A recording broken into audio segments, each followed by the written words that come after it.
İndi oradan yenə də başlayacaqlar. Bu nə danışır? Bu hərdən bilirsiniz Daşkın bəy. Deyirlər bu polkovniki harda alıb? Mən ali hərbi təhsil almış, NATO kursunu bitirmiş, müharibəni keçmiş adam. Yenə də deyirəm, əlifbanın bəlkə də əlifbada, ana dili əlifbamızda neçə hərif olduğunu bilməyən adam mənə görə işğənd edir ki, bu nə danışır? Bu necə polkovnik olub? Bu ümumiyyətlə müharibədə olub. Bəli, müharibədə olmuşam.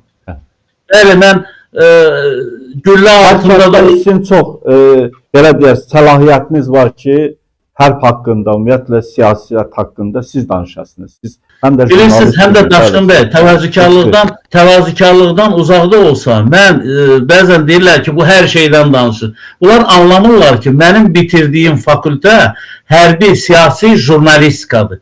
O fakültəni də keçmiş SSR məkanında cəmi 10 Azərbaycanlı bitirib. 10-ca Azərbaycanlı bitirib. Bugün Azərbaycanda özünə hərbi jurnalist, hərbi bloger deyən çox. Amma bunun məktəbini oxumuşuq biz. Mən ona görə bütün məsələlərdən hərbi, siyasi, iqtisadi bizi hər tərəfli üzr istəyirəm. İndi mən bugün desəm ki, mən tank sürüb imtahan vermişəm, bunlar gülərlər. Bunlara desəm ki, mən piyadaların döyüş maşınını idarə edib, yəni onu nəzəri baxımdan öyrənib, sonra praktiki imtahan vermişəm, gülərlər.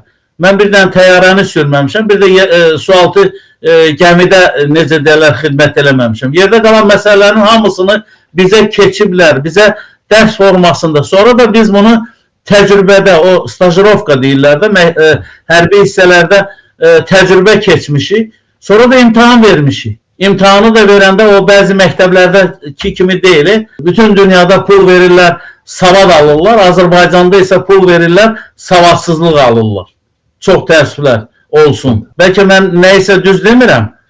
Amma mənə elə gəlir ki, mən hədəfləyərək deyirəm ki, bəli, bütün hər yerdə pul verirlər ki, yüksək savad yiyəsi olasan. Biz bəzən deyirik ki, flankası kör bağırsağından əməliyyat eləyəndə elə əməliyyat masasında qaldı, dünyasını dəyişdi. Halbuki kör bağırsağı əməliyyat eləmək adicə insanın semeska çıtlamaq kimi, yəni bir vərdişi varsa, bu kör bağırsaq da belədir. Və yaxud da ki, deyir, flankasın plastik əməliyyat zamanı dünyasını dəyişdi. Və yaxud da ki, bir müddətdən sonra, qardaşım, mənim böyük hörmətim var Azərbaycan Tibb Universitetində oxuyan tələbələrə.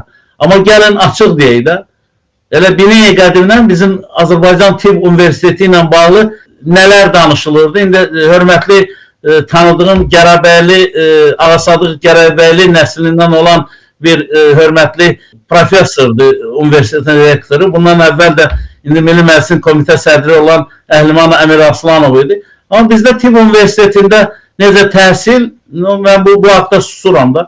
Amma onu da deyim, həqiqət naminə. Çünki hürriyyət həqiqətləri deyir. Bizim bəzi nazirlərin qarnı ağrıyanda təyyarəyə oturub dərhal Türkiyəyə, İsrailə ya da Amerikaya qaçırlar həkimə özlərini göstərməyə. Nədən? Nədən siz öz həkimlərimizə, öz filtrofessorlarımıza özünüzü etibar eləmirsiniz?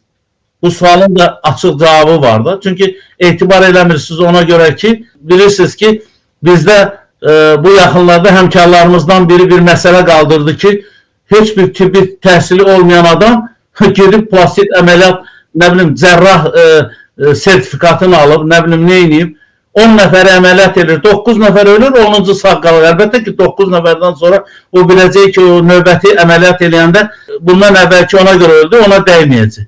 Bizdə çox təəssüflər olsun ki, Daşkın bəy, bilən vaxtımız da azdır, amma eksperimentlər ölkəsidir. Eksperimentlər ölkəsidir. Yenə də deyirəm, mənim üçün yenə də qaranlıq qaldı ki, bu 47 günlük icra başçısı olan Nəsimin icra başçısı ilə bağlı məsələ nə yerdə qaldı ki, bu hansı dırnaqarası qəhrəmanlığı elədi ki, 47 gündən sonra dövlət başçısı onu tutduğu vəzifəsindən azad elədi. Bu məsələlər belə qalmamalıdır axı. Dövlət o vaxtı dövlət olur ki, hökumət o vaxtı güclü olur ki, yəni deyir, eləyir. Bizim Nazirlər Kabineti, bilirsiniz, çoxdan ləğv olunmalı bir qurumdur. Dəyərli Daşkın bəy, hörmətli izləyicilər. Kimə lazımdır o qurum ki, hansı ki, heç bir iş görmür. Müharibədən 5 il keçib, 5 il, 6-cı ilə keçmiş. Nazirlər Kabineti, heç onun bir nəfəri də bəlkə əlində normal silah tutmayıb, döyüşməyib. Bu xalq üçün, bu dövlət üçün. 6-cı ildir keçib, Nazirlər Kabineti hələ də keyfini çəkir. Müharibə iştirakçılarına bağlı nə qərarlar verir, nə lazım olan addımlar atır. Niyə? Başa düşün, bəlkə Nazirlər Kabineti özəlləşdirilmiş bir qurumdur, biz bilmirik. Bir Azərbaycan vətəndaşı olaraq. O sualı mənə verirlər, sizə verirlər, digərlərinə verirlər. Və efirlərə də çıxanda bizə deyirlər ki, bizim dərdimizdən, bizim problemlərimizdən danışın. Bəli, danışıram. Bizdə harınlanmış məmur ordusu var. Bizdə qudurmuş məmur komandası var. Amma vay o gündən ki, o məmur komandasını üzr istəyirəm, şillə təpi altına salanda sığırtıları göyün 7-ci qatından gələcək. Ermənistanda yadınıza gəlir də, indiki Xarici İşlər Naziri var, Ararat Mirzoyan var. Ermənistan Xarici İşlər Naziri olmazdan əvvəl o Ermənistan parlamentinin spikeri idi.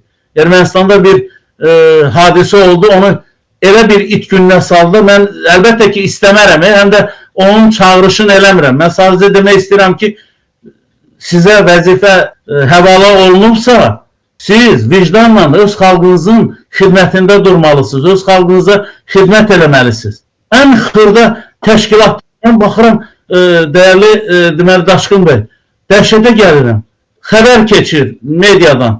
Baş prokurorluq bununla bağlı cinayət qaldırmalıdır. Bir aydır ya bir il ərzində. Bir rayonun ərazisində 56 nəfəri it qapıb. 56 Azərbaycan vətəndaşı itlərin o başına almış it sürüsünün hücumuna məruz qalıb. Hələ xəbərdir də verdiyi getdi hesabat kimi. Bəs bu itlərə baxmalı olan qurum, toplam nə bilim itlərə qayğı mərkəzi hansı ki pul silməklə məşğuldur. Onlar nə işlə məşğuldur? Bakı şəhər icra hakimiyyəti nə işlə məşğuldur? Rayon icra hakimiyyətləri nə işlə məşğuldur? Onu da prezident aparatı və ya ki dövlət rəhbəri eləməlidir. Hərənin öz işi var axı. Təbii. O görə mən deyirəm ki, Nazirlər Kabineti mənim gözümdə açıq demək istəyirəm. Bir qram onların fəaliyyəti yoxdur.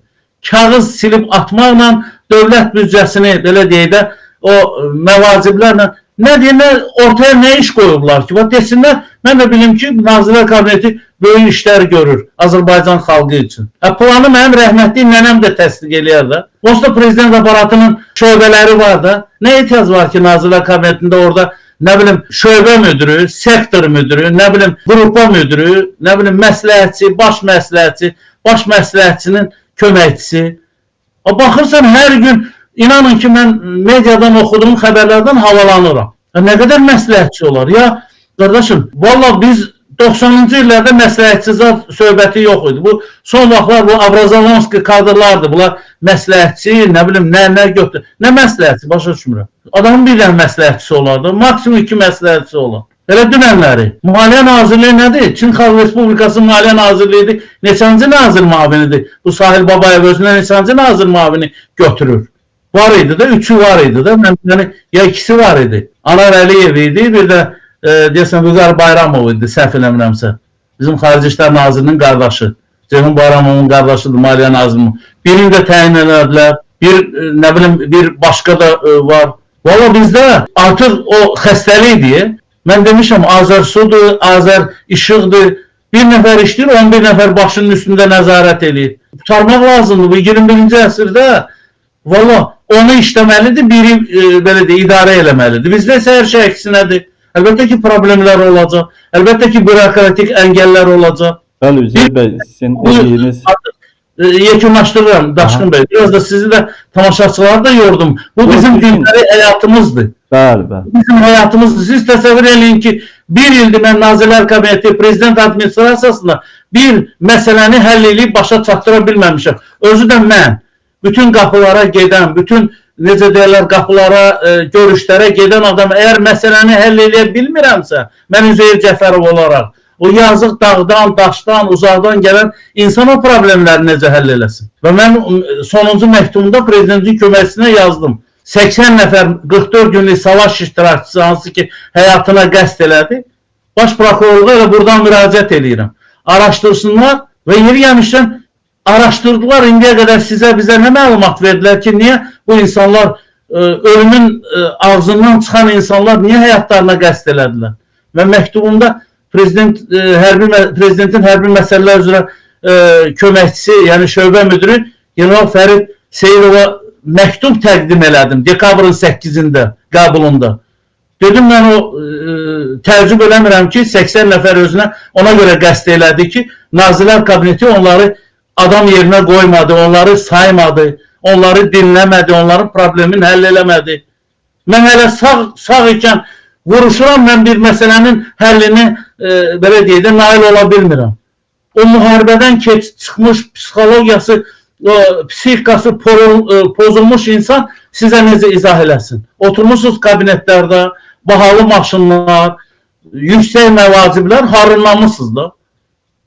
Mən sizə gəlib deyirəm ki, bu kağız ağdır. Siz mənə deyirsiniz, kağız ağdır, düzdür. Amma mən gedəndən sonra yazırsınız ki, o dedi kağız ağdır, amma kağız qara deyə. Bax, budur bugünkü Azərbaycanın reallığı, hörmətli Daşqın bəy.